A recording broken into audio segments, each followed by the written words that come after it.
Assalamualaikum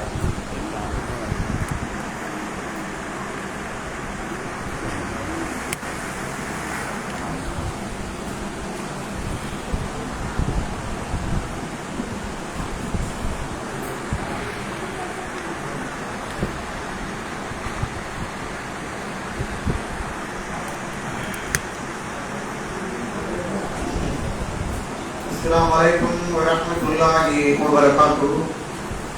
Alhamdulillah nahmaduhu wa nasta'inuhu wa nastaghfiruhu wa nu'minu bihi wa natawakkalu alayhi wa na'udzu billahi min shururi anfusina wa min sayyiati a'malina.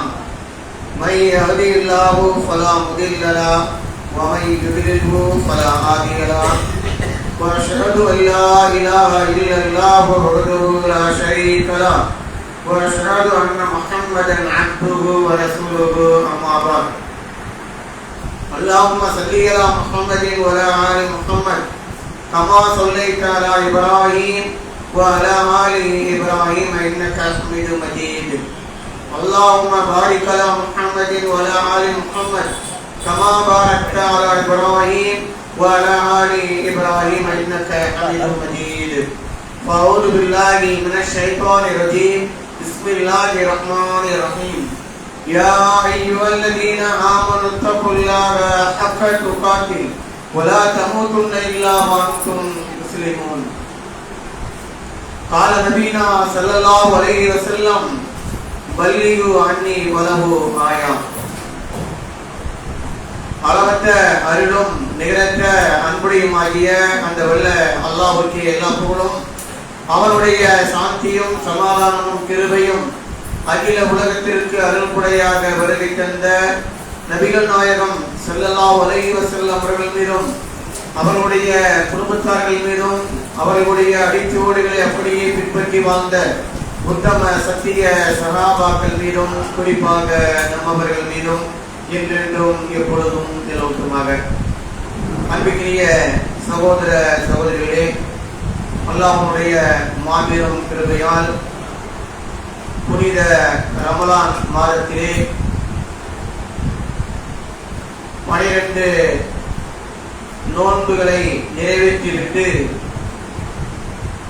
ஏனைய நோன்புகளை நோக்க வேண்டும் என்ற நியத்தோடு எண்ணத்தோடு இந்த இரவிலே நின்று வணங்கிவிட்டு சில உபதேசங்களை கேட்டுக்கொள்ளலாம் என்ற அடிப்படையிலே இங்கு நாம் அமர்ந்திருக்கின்றோம். இந்த நேரத்திலே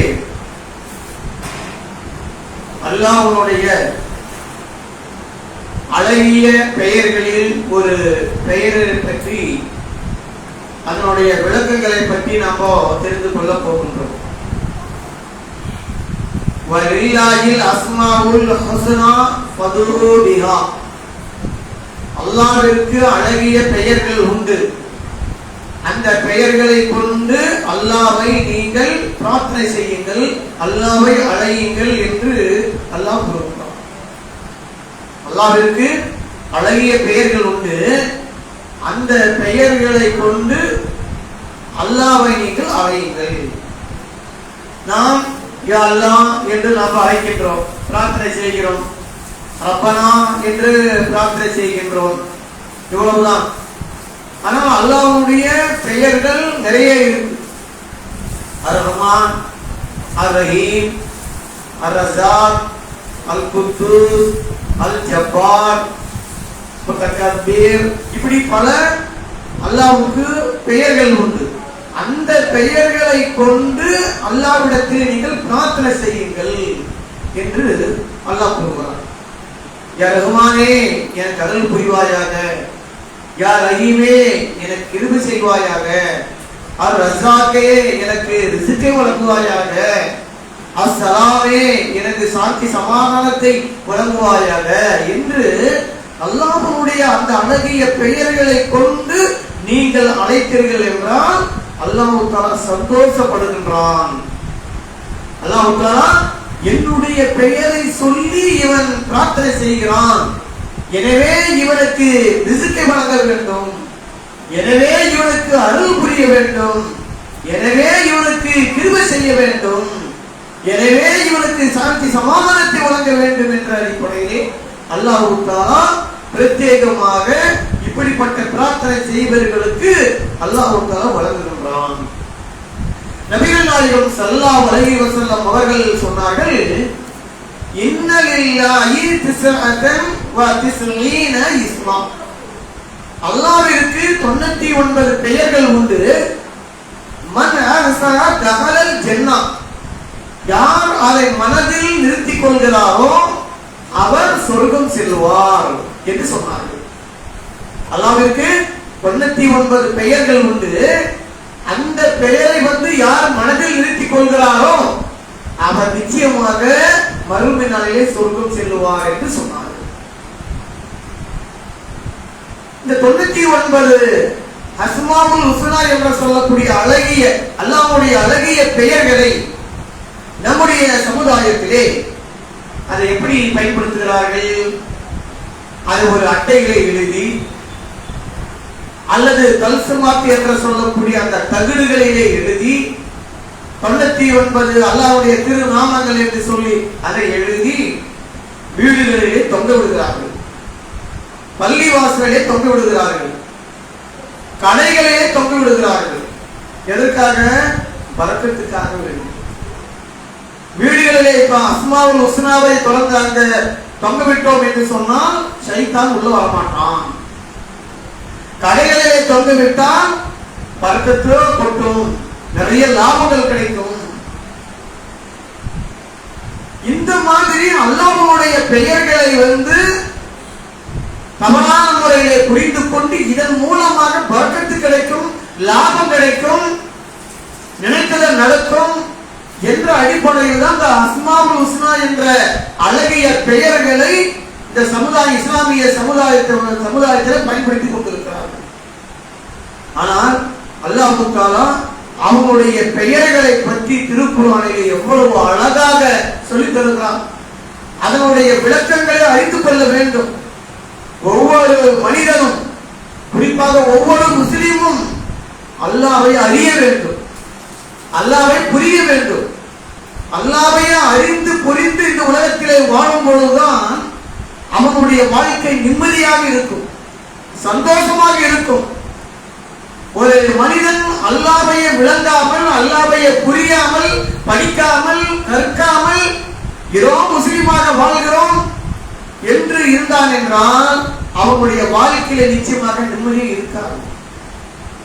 நபிகள் நாயகம் ஸல்லல்லாஹு அலைஹி வஸல்லம் அவர்களுக்கே அல்லாஹ் தஆலா கட்டளையிடுகிறார், ஃபஅலம் அன்னஹு லா இலாஹ இல்லல்லாஹ்.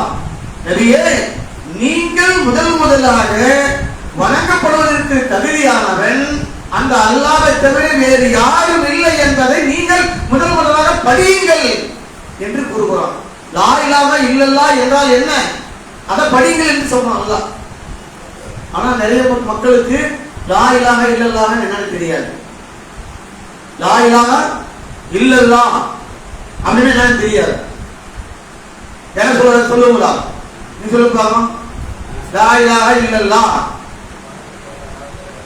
வணக்கத்திற்குரியவன் அல்லாஹ்வை தவிர வேறு யாரும் இல்லை. நிறைய மக்களுக்கு தெரியாது.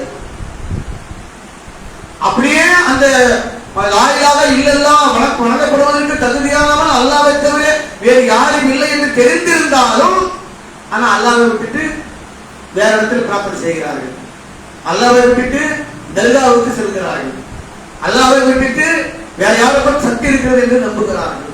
புரியல, ஓரிய கொள்கையை பற்றி புரியல, அல்லாஹ்வை பற்றி புரியல.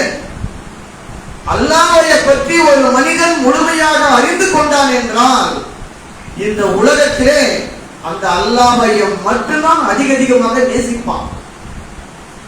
இந்த உலகத்திலே வேற எதையும் நேசிக்க மாட்டான். எந்த பொருளாதாரமா இருந்தாலும் சரி, எப்படிப்பட்ட மனைவியா இருந்தாலும் சரி, எவ்வளவு பெரிய கணவனாக இருந்தாலும் சரி, எவ்வளவு பொருளாதாரமா இருந்தாலும் சரி, யாரா இருந்தாலும் சரி, அதெல்லாம் அந்த அளவுக்கு நேசிக்கவே மாட்டான். படைத்த இறைவனை அறிந்து கொண்டால் என்னுடைய ரப்பு, என்னுடைய இறைவன், அவன் தான் எனக்கு கொடுக்கலாம், அவன் தான் எனக்கு ஆரோக்கியத்தை வழங்குகிறான், அவன் தான் எல்லாவற்றையும் நமக்கு எல்லா விதமான செல்வங்களை வழங்கியிருக்கிறான் என்பதை அந்த இறைவனை முழுமையாக நேசிப்பான். அதே மாதிரி அவனுடைய கட்டளைகளுக்கு அடிபணிந்து இந்த உலகத்திலே வாழ்வான். அதே போன்று இறைவனை முழுமையாக அறிந்து விட்டால் நிறைய பாவங்களில் இருந்து நாம் விலகி இருப்போம். நிறைய மக்கள் பாவங்கள் செய்கிறார்கள் என்று சொன்னால் காரணம் இறைவனை பற்றி அறியாமல் வாழ்ந்து கொண்டிருக்கிறார்கள். அல்லாஹ்வை பற்றி ஒரு மனிதன் அறிந்து விட்டார் என்று சொன்னால் மரணத்தை அவன் விரும்புவான். மரணம் எந்த நேரத்தில் வந்தாலும் சரி, நான் அதுக்கு தயாராக இருக்கிறேன் என்று தயாராக இருப்பான். இந்த அறப்படையாக இருக்கிறானே, இந்த உலகம் உலகத்திலே மூழ்கி இருக்கிறானே, அல்லாஹ்வை அறியாமல் வாழ்ந்து கொண்டிருக்கிறானே, அவன் மரணம் என்றால் பயப்படுவான். யாராவது நோயாளியை போய் சந்தித்தார் என்றால், ஏதாவது ஒரு மருத்துவமனையிலே நோயாளியை வந்து நலம் விசாரித்தார் என்றால் அவனே பயப்படுவான். நமக்கு என்ன வந்துருமோ, இந்த நோய் நமக்கு என்ன வந்து என்ன செய்கிறது, நம்ம சீக்கிரமா போயிடுவோமோ, நம்ம மரணம் செய்வோமோ தெரியலையே, பயந்து வரலாம் ஹாஸ்பிட்டல் இருந்து. அதனால நிறைய பேர் ஹாஸ்பிட்டல் போறதில்லை. எதுக்கு அந்த நோயாளிகளாம் பார்த்துட்டு எதுக்கு அப்படின்ற மாதிரி ஹாஸ்பிட்டலுக்கு போறது பயந்து.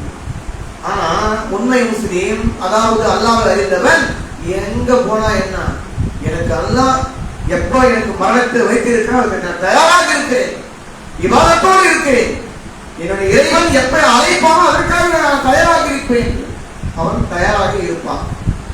அதே போன்று அல்லாஹ்வை அறிந்தவன், முழுமையாக அறிந்தவன், தன்னுடைய வாழ்க்கையில ஏற்படுகின்ற எந்த சோதனை வந்தாலும் சரி அந்த சோதனையை வந்து அவன் மகிழ்ச்சியோடு ஏற்றுக்கொள்வான்.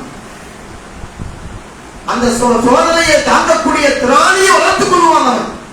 இந்த உலகத்துல எல்லாருக்கும் சோதனை வரும். இந்த உலகத்துல சோதனை இல்லாத மனுஷன் இந்த உலகத்திலே கிடையாது. அது நபிமார்களாக இருந்தாலும் சரி, இறை நேசர்களாக இருந்தாலும் சரி, நாம எந்த யாரா இருந்தாலும் சரிங்க, அவங்க வாழ்க்கையில சோதனை இருக்குங்க. சோதனை இல்லாமல் இருக்காது. குழந்தைகள் இடத்துல சோதனை, பொருளாதாரம் இல்லாமல் சோதனை, வீடு இல்லாமல் சோதனை, பல சோதனைகள் இருக்கும். அப்ப அந்த சோதனை எல்லாம் வரும் பொழுது அல்லாஹ்வை அறிந்தவன் இதெல்லாம் ஒரு சோதனையா, சோதனை வரலாம் செய்யும். சகாபாக்களுடைய காலகட்டத்தில் எல்லாம் உணவு இல்லாமல் வீடு இல்லாமல் பாலைவனத்திலே திரிந்து வாழ்ந்து கொண்டு அவர்கள் மரணித்தார்கள். அவர்களுக்கு ஏற்படாத சோதனை எனக்கு வந்துவிட போகிறதா என்று நினைத்து வாழக்கூடியவன் யாரு? முழுமையாக அல்லாஹ்வை அறிந்தவன். அன்புக்குரிய சகோதர சகோதரிகளே, அல்லாஹ்வை நாம் அறிந்து விட்டோம் என்றால் யாருக்கும் எதுக்கும் எதுக்கும் கவலைப்படவே மாட்டோம். அப்படியே நம்முடைய வழியில இறைவனுடைய பாதையிலே போய்கொண்டே இருக்கும். அதனால அல்லாஹ்வை நம்ம அறிஞ்சிக்கணும், அல்லாஹ்வை பற்றி படிக்கணும். அதனாலதான் அல்லாஹ் தஆலா தன்னை பற்றி படிக்க வேண்டும் என்பதற்காக 99 திருநாமங்களை, அவருடைய பெயர்களை குர்ஆனிலே பதிவு செய்து நமக்கு சொல்லித் தருகிறார். நபிகள் நாயகம் ஸல்லல்லாஹு அலைஹி வஸல்லம் அவர்களும் இந்த 99 பெயர்களை நமக்கு சொல்லித் தந்திருக்கிறார்கள். எதற்காக இந்த பெயர்?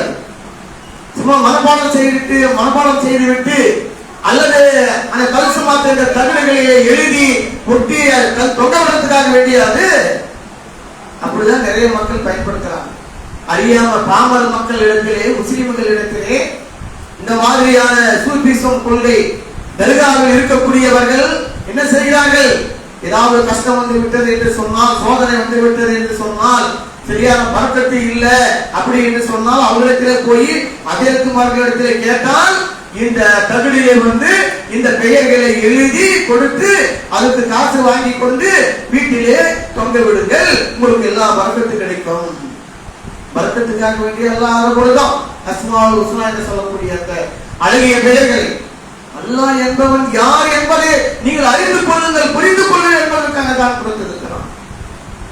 அந்த அடிப்படையிலே அன்பிற்கினிய சகோதர சகோதரிகளே, அல்லாஹ்வுடைய அழகிய பெயர்களில் ஒரு பெயர், அதை பற்றி சுருக்கமாக நாம் தெரிந்து கொள்ள போகிறோம். அஸ்ஸா.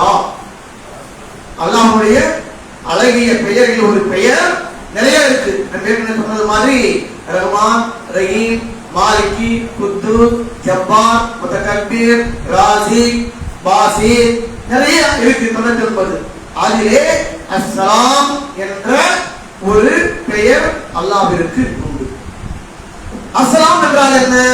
அஸ்ஸலாம் அஸ்ஸலாம் என்றால் சாந்தி அளிக்கக்கூடியவன், சாந்தியை வழங்கக்கூடியவன், நிம்மதியை தரக்கூடியவன், சந்தோஷத்தை வழங்கக்கூடியவன். அந்த அஸ்ஸலாம் என்ற பெயருக்கு விளக்கம் என்னவென்று சொன்னால் அமைதியை வழங்கக்கூடியவன், நிம்மதியை வழங்கக்கூடியவன், சாந்தியை வழங்கக்கூடியவன் அல்லாஹ்வுடைய பெயர். இப்படி அல்லாஹ்வுடைய பெயர் சாந்தி சமாதானம் என்று இருப்பதின் காரணத்தினால் அல்லாஹ் தஆலா எந்த ஒரு குறைகளையும் விட்டு அவன் தூய்மையானவன். அல்லாஹ்வுக்கு எந்த ஒரு குறையும் கிடையாது. அவனுக்கு பலயம் என்பது கிடையாது. அவனுக்கு நோய் என்பது கிடையாது. அவனுக்கு ஓய்வு என்பது தேவையில்லை. எதுவுமே அவனுக்கு தேவையில்லை. அவன் நித்திய ஜீவன். அவன் அப்படி எந்த ஒரு குறைகள் அற்றவனாக இருக்கக்கூடியவன் தான் மற்றவனுக்கு நிம்மதி வழங்க முடியும். ஒரு மருத்துவர் இருக்கிறார் என்றால் அவரே நோயால் படுத்துக் கொண்டிருக்கிறார் என்று சொன்னால் மற்றவர்களுக்கு சிகிச்சை அளிக்க முடியுமா? முடியாது. அதே மாதிரிதான் அல்லாஹ் எந்த ஒரு குறைகள் அற்றவன். அதனால்தான் இந்த உலகத்தில் இருக்கிற அத்தனை மனிதர்களுக்கும் உயிர் ஜீவராசிகளுக்கும் மகிழ்ச்சியை ஏற்படுத்தி கொண்டிருக்கிறான், நிம்மதியை வழங்கிக் கொண்டிருக்கிறான், மகிழ்ச்சியை அவன் வழங்கிக் கொண்டிருக்கிறான். அவனால் அல்லாஹ் தஆலா அஸ்ஸலாம் என்று சொல்லக்கூடிய அவனால் இந்த உலகத்தை அவனுடைய பெயரால் ஒரு மார்க்கத்தை வழங்கியிருக்கிறான். அதற்கு பெயர்தான் இஸ்லாம். அவனுடைய பெயராலே மார்க்கத்தை இந்த மனிதர்களுக்கு வழங்கியிருக்கிறான். இன்ன தீன இன்தல்லாஹில் இஸ்லாம். இறைவனிடத்தில் அங்கீகரிக்கப்பட்ட ஒரு மார்க்கம் இந்த உலகத்தில் இருக்கிறது என்று சொன்னால் அதுதான் இஸ்லாம். இந்த இஸ்லாத்தின் அடிப்படையில் வாழும் போதுதான் மனிதன் நிம்மதியோடு மகிழ்ச்சியோடு அவன் வாழ முடியும். இந்த இஸ்லாமிய என்ற இந்த மார்க்கத்தை ஒருவன் புறக்கணித்து விட்டு இந்த உலக வாழ்க்கைதான் என்று இருக்கிறான் என்றால் நிச்சயமாக அவனுக்கு நிம்மதி இருக்காது, மகிழ்ச்சி இருக்காது. ஏனென்றால் இறைவனுடைய பெயராலே அல்லாஹ் தஆலா என்ன செய்திருக்கிறான்? இஸ்லாம் என்ற மார்க்கத்தை வழங்கி இருக்கிறான். அந்த மார்க்கத்தை பின்பற்றி நடக்கக்கூடியவர்கள் தான் இந்த உலகத்திலே நிம்மதியோடு வாழக்கூடியவர்கள் என்று அல்லாஹ் கூறுகிறான். இந்த இஸ்லாம் என்ற மார்க்கத்தை யார் ஏற்றுக்கொண்டு வாழ்கிறாரோ அவருக்கு பெயர் என்ன? முஸ்லிம். அவருக்கு பெயர் முஸ்லிம். அஸ்ஸலாம் என்று சொல்லக்கூடிய அந்த இறைவனால் கொடுக்கப்பட்ட மார்க்கம் இஸ்லாம். அந்த இஸ்லாத்தை ஏற்றுக்கொண்டு வாழக்கூடியவர்களுக்கு பெயர் முஸ்லிம். எல்லாமே அந்த அந்த அஸ்லாம், இஸ்லாம், முஸ்லிம் எல்லாம் அல்லாஹ்வுடைய பெயர்ல தான் வருது. எல்லாரும் முஸ்லிம் என்றால் என்ன? முஸ்லிம் என்றால் என்ன?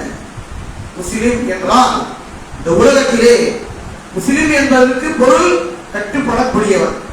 முஸ்லிம் என்று சொன்னால் அல்லாஹ்விற்கு கட்டுப்பட்டு வாழக்கூடியவன், ஒழுக்கமாக வாழக்கூடியவன், நிம்மதியை ஏற்படுத்தக்கூடியவன், மக்களுக்கு மத்தியிலே சாந்தி சமாதானத்தை ஏற்படுத்தக்கூடியவன். இவ்வளவு பொருள் உள்ளதான் முஸ்லிம் என்பது. நம்மெல்லாம் வெறுமனே முஸ்லிம் முஸ்லிம் முஸ்லிம் என்று சொல்லிக் கொண்டிருக்கிறோம். ஆனா முஸ்லிம் என்பவன் யார்? இவனால் யாருக்கு எந்த ஒரு தொந்தரவும் இழைத்துவிடக் கூடாது, இவனால் எந்த பிரச்சனையும் இருக்கக்கூடாது இந்த சமுதாயத்தில். இவனால் நன்மைதான் இருக்க வேண்டும், சமுதாயத்திற்கு சாந்தி சமாதானத்தை ஏற்படுத்தக்கூடியவராக இருக்க வேண்டும், மக்களுக்கு மத்தியில் நிம்மதியை ஏற்படுத்தக்கூடியவராக இருக்க வேண்டும், சந்தோஷத்தை ஏற்படுத்தக்கூடியவராக இருக்க வேண்டும். அவன்தான் முஸ்லிம். நபிகள் நாயகம் ஸல்லல்லாஹு அலைஹி வஸல்லம் அவர்கள் சொன்னார்கள், உண்மையான முஸ்லிம் யார் என்று சொன்னால் தனது நாவினாலும் தனது கைகளாலும் பிறருக்கு தீங்கு இழைக்காமல் இருக்கிறானே அவன்தான் முஸ்லிம் என்று நபிகள் நாயகம் ஸல்லல்லாஹு அலைஹி வஸல்லம் அவர்கள் சொல்லி காமிக்கிறார்கள். என்றால் முஸ்லிம் என்பவர் யாரு? தன்னுடைய நாவால் யாரையும் புண்படுத்தி விடக்கூடாது, புறம் பேசி விடக்கூடாது, அவதூறு அள்ளி வீசிவிடக் கூடாது. மனசை புண்படும் அளவிற்கு பேசிவிடக் கூடாது. அது யாரா இருந்தாலும் சரி. ஒருத்தரை பத்தி புறம் பேசுறது, ஒருத்தரை பத்தி இல்லாத பொல்லாத சொல்றது, ஒருத்தரை பத்தி இல்லாததை அவதூறு அள்ளி வீசுவது, இவன் முஸ்லிம் கிடையாது. பொய் பேசுவது, வியாபாரத்தை பொய் பேசுறது, ஒரு நல்ல பொருள் இருக்காது, சூப்பர் பொருள் என்று சொல்லி வியாபாரம் செய்கிறது, பொய் பேசுறது, பொய் சத்தியம் செய்யறது, இது எல்லாமே அவன் அதை செய்யக்கூடிய முஸ்லீம் கிடையாது. அதே மாதிரி தன்னுடைய கரத்தால் யாருக்கு எந்த ஒரு தொந்தரவு விடக்கூடாது. மற்றவருடைய சொத்தை, மற்றவருடைய பொருளாதாரத்தை, மற்றவருடைய செல்வத்தை திருடிவிடக் கூடாது. மற்றவருடைய பொருளாதாரத்தை சுருட்டக்கூடியவனாக இருக்க மாட்டான் அவன். யாரையும் கொலை செய்ய மாட்டான் அவன். யாரையும் தன்னுடைய கைகளை கொண்டு அவன் அடிக்க மாட்டான் அவன். தொந்தரவு அளிக்க மாட்டான் அவன். அவன் தான் முஸ்லிம் என்பதை நபிகள் நாயகம் ஸல்லல்லாஹு அலைஹி வஸல்லம் சொல்லி காட்டுகிறார்.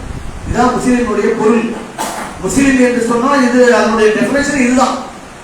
நம்முடைய சமுதாயத்தில் முஸ்லிம் என்று சொன்னால் பெரிய ஒரு தகப்பம், அப்படி நெஞ்ச அளவுக்கு தாடி அல்லது கச்சிப்பு கட்டி கொள்ள வேண்டும், கண்ணுக்கு சுருமாயிட்டு அப்படியே ஒரு பைக்கில அப்படியே அந்த தாடி எல்லாம் அப்படியே பறந்துட்டு அப்படியே போனா எல்லா மக்களும் அப்படியே விட்டு நடுவுல பயப்படும் முஸ்லிம் சொன்னா அப்படின்னு நினைக்கிறாங்க. இது தவறு. முஸ்லிம் என்று சொன்னா மற்றவங்க பார்த்து பயப்படணும், விட்டு நடுங்கணும், அது இல்லை.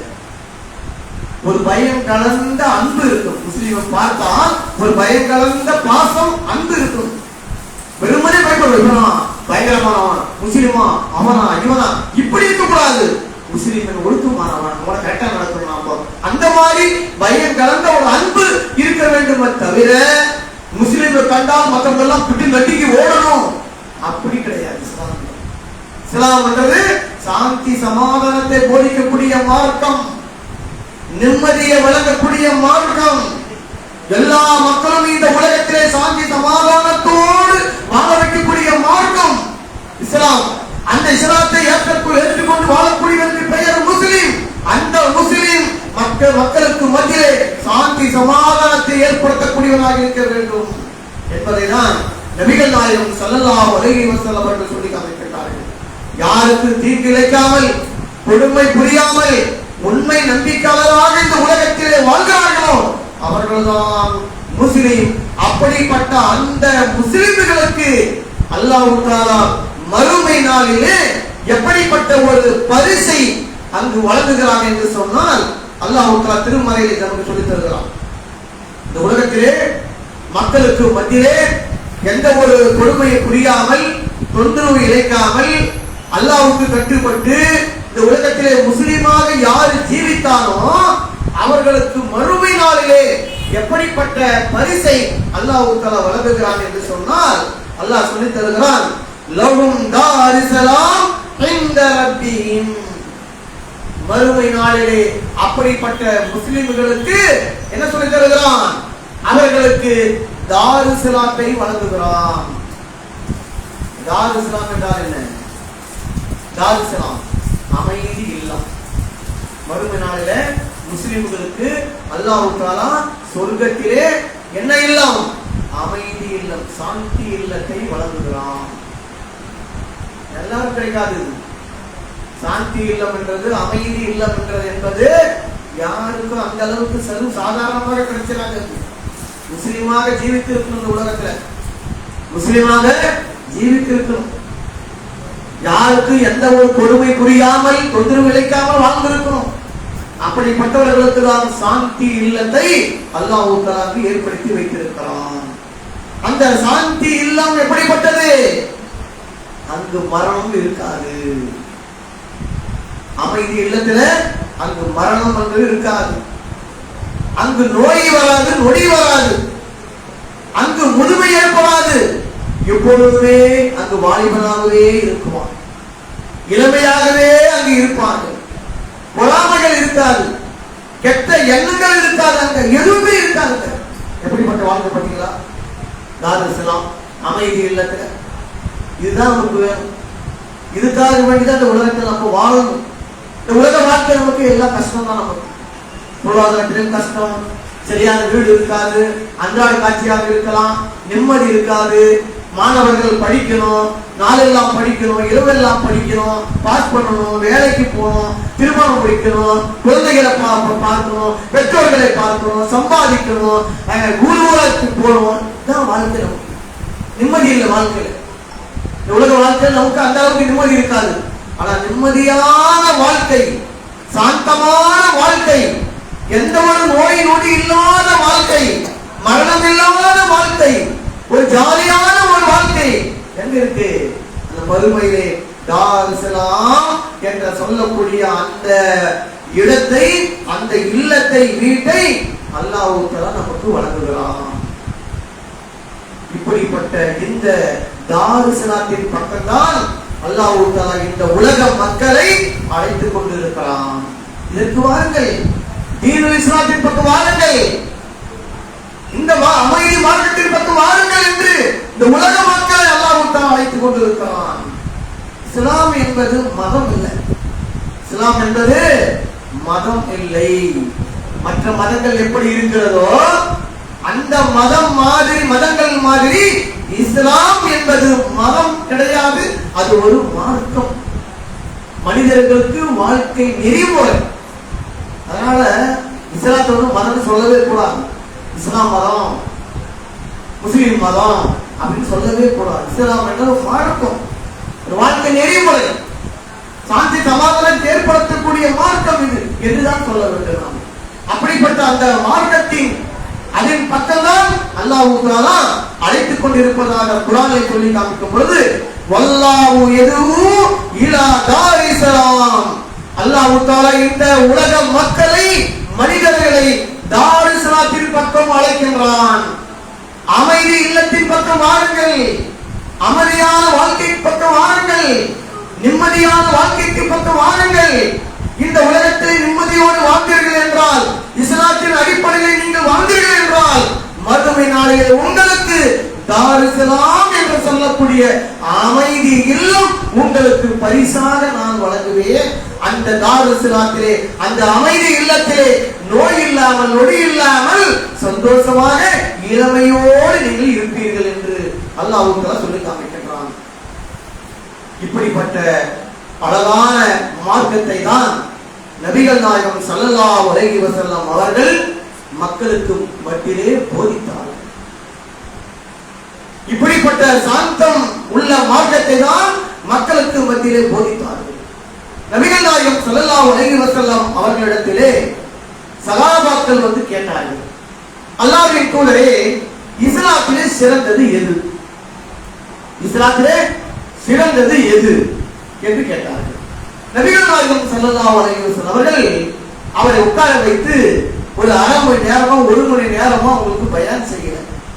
சுருக்கமாக சொன்னார்கள், பசித்தவர்களுக்கு உணவு கொடுப்பது, இரண்டாவது தெரிந்தவர்களுக்கும் தெரியாதவர்களுக்கும் சலாம் சொல்லுவது அல்லது சலாத்தை பரப்புவது என்று சொன்னார்கள். இதுதான் இஸ்லாத்தில் சிறந்தது. எப்படிப்பட்ட ஒரு மார்க்கம் பாருங்கள் இது! எந்த எந்த கொள்கையாவது, எந்த மதமாவது சொல்லுமா இது? உலகத்தில் எந்த ஒரு மதமாவது இப்படி சொல்லி இருக்குமா? பசித்தவனுக்கு முதலாக நீ உணவு கொடு. நம்முடைய தமிழகத்தில் நம்முடைய கலாச்சாரம் அதுதான். எடுத்த உடனே ஒரு மனிதரை பார்த்து சலாம் சலாம் அலைக்கும் சொல்லி விட்டு சாப்பிட்டீங்களா, முதல் வார்த்தை அதுதான். அது யாரா இருந்தாலும் முஸ்லீம் மட்டும் இல்லை, எங்க போனாலும் சரி, ஏதாவது சாப்பிட்டீங்களான்னு கேட்குவாங்க. மனிதனுக்கு தான் முதல் தேவை. அப்போ அதுதான் ரசூலுல்லாஹி ஸல்லல்லாஹு அலைஹி வஸல்லம் சொல்லி காமிக்கும் பொழுது, பசித்தவருக்கு முதலாக உணவு கொடு நீ. அதுதான் இஸ்லாத்தில் சிறந்தது.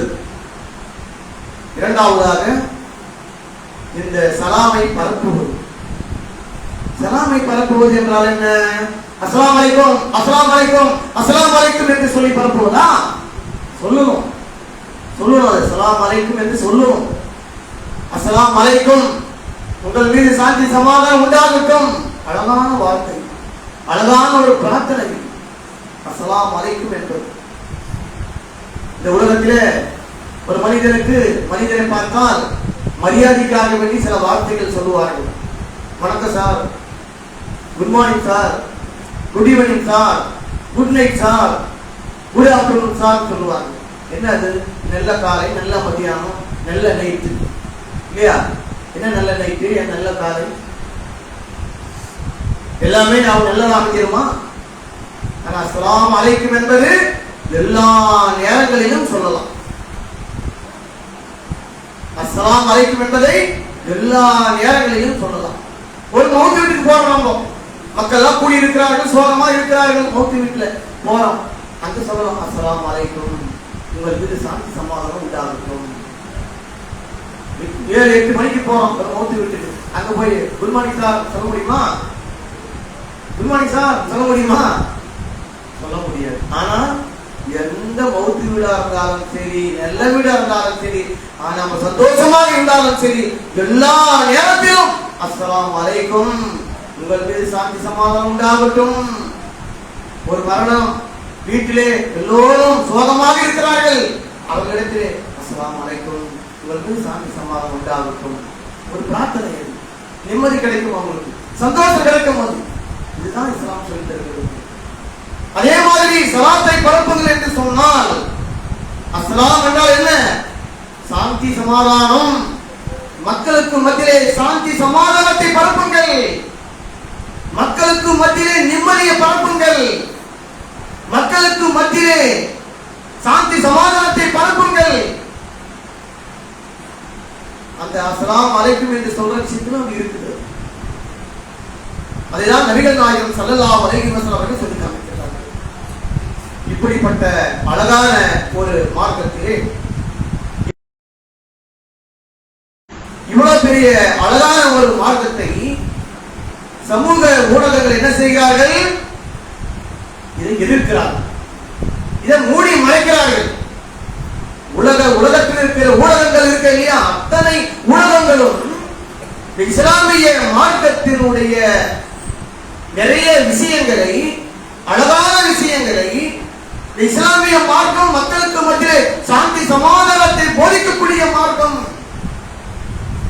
நல்லதை ஏற்படுத்தக்கூடிய ஒரு மார்க்கம் என்று தெரிந்து இருந்தும் சமூகத்திலே உலகத்திலே உலக ஊடகங்கள் வேண்டும் என்றே மறைத்து இஸ்லாத்தை எதிர்த்துக் கொண்டிருக்கிறார்கள். இந்த உலகத்தை நாம பார்க்கிறோம், மக்களுக்கு மத்தியிலே ஏற்றத்தாழ்வு இருக்கு, பல ஜாதி கொடுமைகள் இருக்கு. இவன் தாழ்ந்த ஜாதி, உயர்ந்த ஜாதி அப்படி என்ற ஒரு ஏற்றத்தாழ்வு இருக்கு. இந்த ஏற்றத்தாழ்வை இதெல்லாம் நீங்க வேண்டும் என்று சொன்னால் கம்யூனிசம் வந்தால் நீங்கிவிடும் என்று சொல்கிறார்கள். மக்களுக்கு மத்தியில் ஏற்றத்தாழ்வு இருக்கு இல்லையா, கம்யூனிசம் வந்தால் இது எல்லாம் சரியாகும் நினைக்கிறாங்க. சரியாச்சா? இல்ல. தமிழ் தேசியம் வந்தால் ஏற்றத்தாழ்வு எல்லாம் ஒழிந்துவிடும் என்று சொல்கிறார்கள். தமிழ் தேசியம் வந்தால் ஒழியுமா? திராவிடம் வந்தால் ஒழிந்துவிடும் என்று சொல்கிறார்கள். ஒளிதான், ஒழிக்க முடிந்ததா? இந்த உலகத்திலே இந்த ஜாதி கொடுமை ஒழிக்க முடிந்ததா? எந்த கொள்கையும் ஒழிக்க முடியவில்லை. சொல்கிறார்களா இஸ்லாமிய மார்க்கம் தான் இந்த ஏற்றத்தாழ்வை ஒழிக்கும் என்று சொல்கிறார்களா என்றால் நிச்சயமாக இல்லை. மாறாக இஸ்லாத்தை எதிர்க்கிறார்கள். ஏன் இஸ்லாம் எதிர்க்கப்படுகிறது? சாந்தி சமாதானத்தை ஏற்படுத்தக்கூடிய இந்த மார்க்கம் இந்த உலகத்திலே ஒரு 50 வருடம் காலமாக ஏன் எதிர்க்கப்படுகிறது? அதுக்கு முக்கியமான காரணங்கள் இருக்கு. என்ன காரணம் தெரியுமா? ஒரு முக்கியமான 4 காரணங்கள் இருக்கு. இந்த முக்கியமான இந்த 4 காரணங்களை இஸ்லாம் எதிர்க்கிறது. இஸ்லாம் வந்துவிட்டது என்று சொன்னால் இந்த உலகத்தில் இருக்கிற மாஃபியா கும்பலுக்கு பல பல்லாயிரக்கணக்கான டாலர் அவர்களுக்கு லாஸ் ஆகுது. உதாரணத்துக்கு சமூகத்தில சமூக தீமைகள் என்று மக்களால் ஒப்புக்கொள்ளப்பட்ட 4 தீமை. 1 மது, 2வது சூது, 3வது விபச்சாரம், நான்காவது வட்டி. இது சமூகத்திலே பெரு தீமை. இது எல்லாரும் ஒப்புக்கொள்கிறார்கள். யாருமே நல்லது சொல்லுவாங்களா? மது குடிக்க நல்லதுன்னு சொல்லுவாங்களா? வட்டி நல்லதுன்னு சொல்லுவாங்களா? சூது விளையாட்டு நல்லதுன்னு சொல்லுவாங்களா? விபச்சாரம் நல்லதுன்னு சொல்லுவாங்களா? யாருமே சொல்ல மாட்டார்கள். உலகமே ஒப்புக்கொள்ளப்படக்கூடிய மிகப்பெரிய சமூக தீமைகள் மது, சூது, விபச்சாரம், வட்டி. இதற்கு மதுவின் மூலமாக ஒரு வருடத்திற்கு $1600 மில்லியன் வருமானம் வருது உலகத்தில் மதுவின் மூலமாக. இந்த போதை வஸ்துக்கள் இருக்கு இல்லையா, இந்த போதை வஸ்துக்கள் மூலமாக வருடத்திற்கு $321 மில்லியன் வருமானம் வருது. விபச்சாரத்தின் மூலமாக ஒரு வருடத்திற்கு $400 மில்லியன் வர்த்தகம் நடக்கிறது. அவங்களுக்கு லாபம் வருகிறது. வெப்பன்ஸ் மூலமாக, துப்பாக்கியின் மூலமாக ஒரு வருடத்திற்கு $200 மில்லியன் வர்த்தகம் நடந்து கொண்டிருக்கிறது. இப்படி வருடத்திற்கு $3000 மில்லியன் இதன் மூலமாக வருமானம் வந்து கொண்டிருக்கிறது, லாபம் வந்து கொண்டிருக்கிறது. இஸ்லாம் இதற்கு எதிராக சொல்லுகிறது, வன்மையாக கண்டிக்கிறது. இஸ்லாம் உலகத்திலே நடைமுறைக்கு வந்துவிட்டது என்று சொன்னால் இந்த மாஃபியா கும்பல்களுக்கு $3000 மில்லியன் லாஸ் ஆகும். அதனாலதான் இஸ்லாத்தை எதிர்க்கிறாங்க. வேற எந்த காரணமும் கிடையாது. இஸ்லாத்தில் தவறு சொல்ல முடியுமா? குர்ஆனை படித்து விட்டு இந்த குர்ஆன்ல தவறு யாராவது சொல்லி இருக்காங்களா? சொல்ல முடியுமா? குர்ஆன்ல தவறு என்று சொல்ல முடியுமா? சொல்ல முடியல.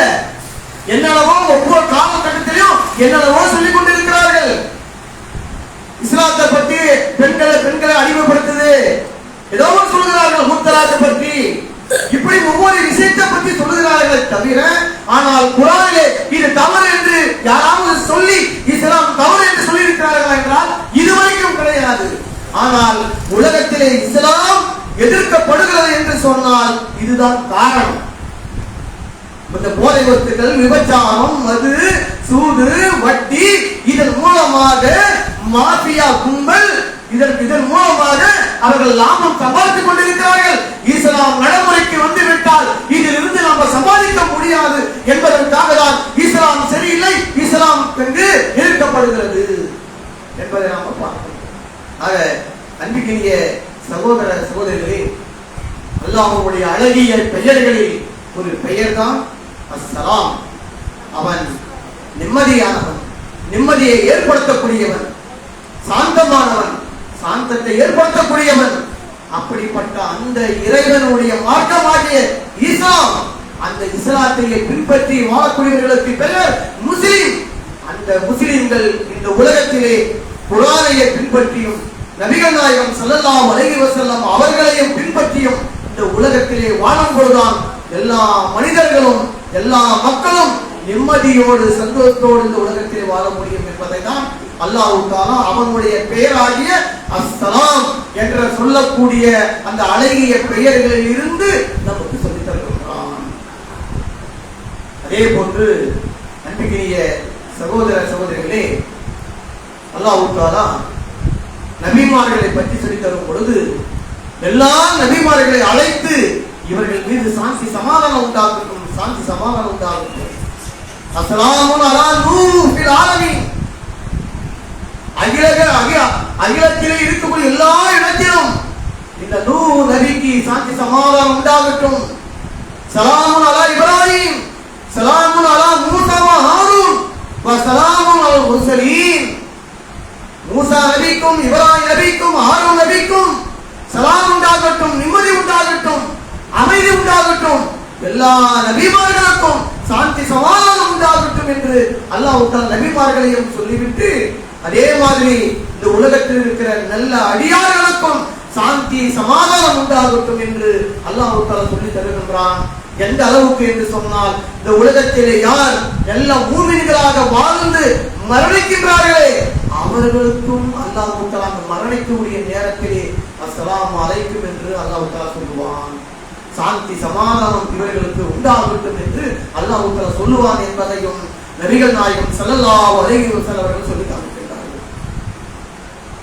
அதே மாதிரி இந்த உலகத்தில் யார் நல்ல அடியார்களாக இந்த உலகத்திலே வாழ்கிறார்களோ அவர்களுக்கும் அல்லாஹ் தஆலா தன்னுடைய ஸலாத்தை சொல்லுகிறான் என்பதை நபிகள் நாயகம் ஸல்லல்லாஹு அலைஹி வஸல்லம் சொல்லி காமிக்கும் பொழுது ஹிரா குகையிலே நபிகள் நாயகம் ஸல்லல்லாஹு அலைஹி வஸல்லம் ஹிரா குகையிலே இருக்கும் பொழுது அவருடைய மனைவியான ஹதீஜா ரலியல்லாஹு அன்ஹா அவர்கள் அல்லாஹ்வுடைய தூதருக்கு உணவு கொடுத்து விட்டு செல்வார்கள். அவர்கள் அல்லாஹ்வுடைய தூதர் அழகாக பார்த்துக் கொண்டார்கள். அவர்கள் இப்படி இருக்கும் பொழுது அல்லாஹ் தஆலாவே ஹதீஜா ரலியல்லாஹு அன்ஹா அவர்களுக்கு அல்லாஹ் தஆலாவே சலாம் சொன்னார் என்பதை ஜிப்ரீல் அலைஹிஸ்ஸலாம் அவர்கள் சொல்லி இருக்கிறார்கள் என்றால் இந்த உலகத்திலே யார் அல்லாஹ்வுடைய மார்க்கத்திலே வாழ்கிறார்களோ அல்லாஹ்வுடைய மார்க்கத்திற்காக வேண்டி யார் அதற்காக வேண்டி முயற்சி எடுக்கின்றாரோ அல்லாஹ்வுடைய மார்க்கம் இந்த உலகத்திலே இந்த உலகத்திலே அது உயர வேண்டும் என்பதற்காக வேண்டி யார் பாடுபடுகிறார்களோ அவர்கள் மீது அல்லாஹ்வுடைய சாந்தி சமாதானம் நிம்மதியும் உருவாகும் என்பதையும் அல்லாஹ் நமக்கு சொல்லித்தந்திருக்கின்றான். அந்த அடிப்படையிலே அன்பிற்குரிய சகோதர சகோதரிகளே அல்லாஹ்வுடைய அருள் அல்லாஹ்வுடைய சாந்தி சமாதானம் அல்லாஹ்வுடைய நிம்மதி நமக்கு இந்த உலகத்திலும் மறு உலகத்திலும் நமக்கு கிடைக்க வேண்டும் என்று சொன்னால் இந்த உலகத்தில் நாம் முஸ்லிமாக ஜீவிக்க வேண்டும், உண்மை உள்ள முஸ்லிம்களாக ஜீவிக்க வேண்டும். அல்லாஹ் எப்படி வாழ சொன்னான், அல்லாஹ்வுடைய தூதர் எப்படி வாழ சொன்னார்கள், அந்த அடிப்படையில் இந்த உலகத்திலே வாழும் பொழுதுதான் இந்த உலகத்திலும் மறு உலகத்தில் வெற்றி அடையலாம். எனவே அல்லாஹ்வை அறிந்து கொள்ள வேண்டும், அல்லாஹ்வை புரிய வேண்டும். அல்லாஹ்வை புரிந்து இந்த உலகத்திலே வாழும் பொழுதுதான் நாம கண்ணியமாக வாழலாம். இந்த உலகத்தில் யாருக்கும் எவருக்கும் எந்த ஆட்சியாளர்களுக்கும் பயப்படாமல் நிம்மதியோடு கண்ணியத்தோடு இந்த உலகத்திலே வாழ முடியுமா? அல்லாஹ்வை அறிந்து கொண்டார். பிலால் ரலியல்லாஹு அன்ஹு அவர்கள் யார்? அவர் அபிசீனியாவில் இருந்து ஒரு அடிமையாக பிடித்து வரப்பட்டவர்.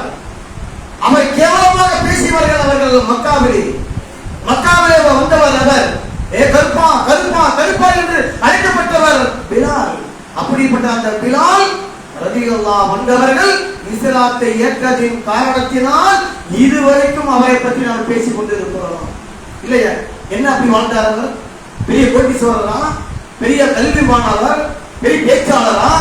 ஏன் இதுவரைக்கும் அவரை பற்றி நம்ம பேசணும்? நம்ம நபிகள் நாயகம் ஸல்லல்லாஹு அலைஹி வஸல்லம் அவர்களை அந்த அளவுக்கு உயர்த்தி பேசினார்கள். அவர்கள் நபிகள் நாயகம் ஸல்லல்லாஹு அலைஹி வஸல்லம் அவர்கள் உத்தம சஹாபாக்களும் ஆயிரக்கணக்கான சஹாபாக்களை மதீனாவிலிருந்து மக்காவுக்கு வரவைத்து மக்காவை வெற்றி கொண்டார்கள்.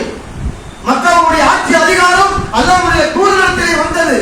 அந்த நேரத்திலே அந்த மக்காவுடைய காஃபிர்கள் எல்லாம் கிட்டு நடுங்கி இருந்தார்கள்.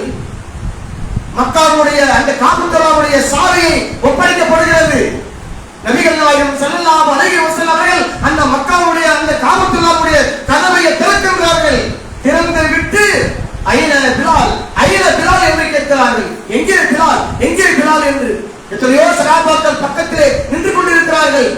ஆனால் பிலால் எங்கே என்று கேட்கிறார்கள். எங்கேயோ ஒரு ஓரத்தில் நின்று கொண்டிருக்கிறார். பிலால் ஓடோடி வருகிறார். பிலால் இதோ இருக்கிறது யா ரசூலுல்லாஹ் என்று சொன்ன பிறகு அவரை காபத்துல்லாஹ்விலே முதலாக கால் எடுத்து வந்து நீங்கள் முதலாக நுழையுங்கள் என்று சொன்னார்கள். யார் அவர்? அந்த பிலாலை தான் முதலாக காபத்துல்லாஹ்வுக்கு மேலே ஏறி வாழ்ந்து சொல்லுங்கள் என்று சொல்ல வைக்கப்பட்டவர். இப்படி காபத்துல்லாஹ் நுழைய வைக்கப்பட்டு காபத்துல்லாஹ்வுக்கு மேலே வாழ்ந்து சொல்லப்பட்டு தீண்டாமையை ஒழித்து கட்டியவர் நபிகள் நாயகம் ஸல்லல்லாஹு அலைஹி வஸல்லம் அவர்கள். ஏற்றத்தாழ்வு கிடையாது என்பதை ஒழித்து கட்டியவர் நபி ஸல்லல்லாஹு அலைஹி வஸல்லம் அவர்கள். அப்ப அல்லாஹ்வை அறிந்ததின் காரணத்தினால் பிலால் ரலியல்லாஹு அன்ஹு அவர்கள் உயர்ந்து இருந்தார்கள் அவர்கள்.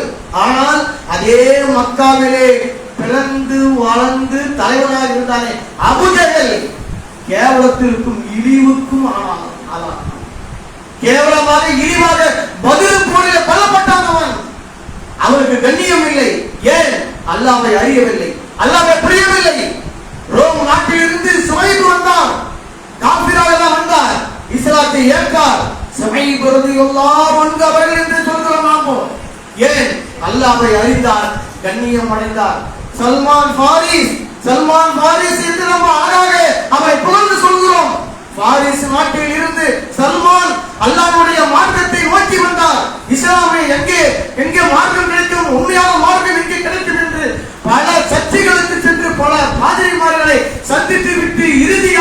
மதீனாவிற்கு வந்தார். மதீனாவிற்கு வந்த பிறகு அல்லாஹ்வுடைய தூதரை சந்தித்து இஸ்லாத்தை ஏற்று வாழ்ந்ததனால் இதுவரைக்கும் சல்மான் ஃபாரிஸ் ரலியல்லாஹு அன்ஹு சொல்லி நம்ம அவர்களை புகழ்ந்து சொல்லி தருகிறோமே. என்ன காரணம்? அவர்கள் அல்லாஹ்வை அறிந்து இந்த உலகத்திலே வாழ்ந்தார்கள்.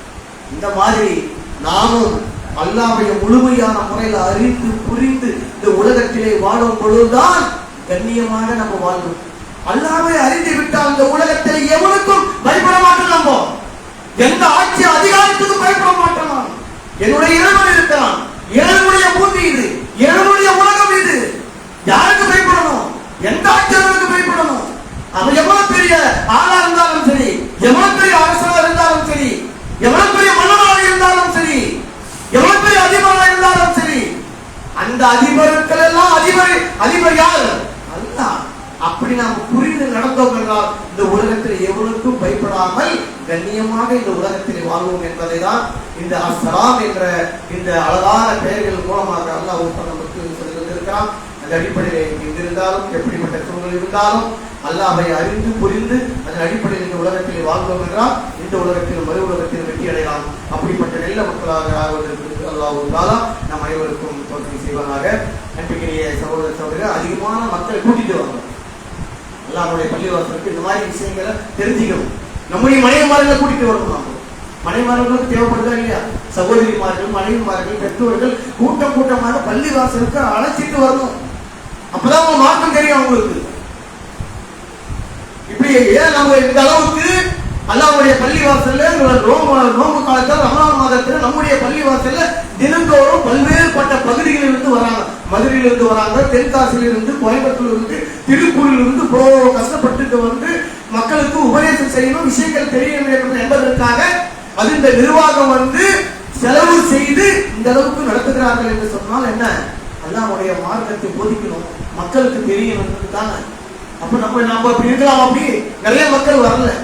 நம்முடைய மகன்கள், சகோதரர்கள், சகோதரிகள், மனைவிமார்கள் குடும்பத்தோட வந்து அல்லாஹ்வுடைய பள்ளி வாசல்ல வந்து தொழுதுட்டு இந்த மாதிரி பயானை கேட்கணுங்க. அப்பதான் நம்ம அறிவு வளரும், அப்பதான் முஸ்லிமாக ஜீவிக்க முடியும். எனவே வருங்காலத்தில் இன்னும் ஏனைய நாட்களில் வந்து அதிகமாக கூட்டி உங்க அண்டை வீட்டார்களையும் நண்பர்களையும் அதிகமாக கூட்டிட்டு வந்து அவங்களுக்கு என்ன நன்மை கிடைக்கும் அதே மாதிரி உங்களுக்கும் நன்மை கிடைக்கும் என்பதை தெரிந்து கொண்டு அதன் அடிப்படையில் வாழ்வதற்கு அல்லாஹ் அனைவருக்கும் தோல்வி செய்வானாக. அன்பிற்குரிய சகோதரர்களே, நேற்று சொன்ன மாதிரி நம்முடைய ஜமாத் சார்பாக ஒரு மதரசா நடந்து கொண்டிருக்கிறது. 45 மாணவர்கள் ஓதி கொண்டிருக்கிறார்கள், குர்ஆனை மனப்பாடம் பண்ணி கொண்டிருக்கிறார்கள். அவர்களுக்காக வேண்டி பொருளாதாரத்தை கேட்டிருந்தேன். எனக்கு கொடுக்கக்கூடிய சகோதரர்கள் நீங்கள் கொடுங்கள், நான் நாளைக்கு ஃபஜ்ருக்கும் இருக்குவேன், கொடுங்கள். அதன் மூலமாக அல்லாஹ் உங்களுடைய பாவங்களை மன்னிப்பான். அல்ஹம்துலில்லாஹ். அஸ்ஸலாமு அலைக்கும் வரஹ்மத்துல்லாஹி வபரகாத்துஹு.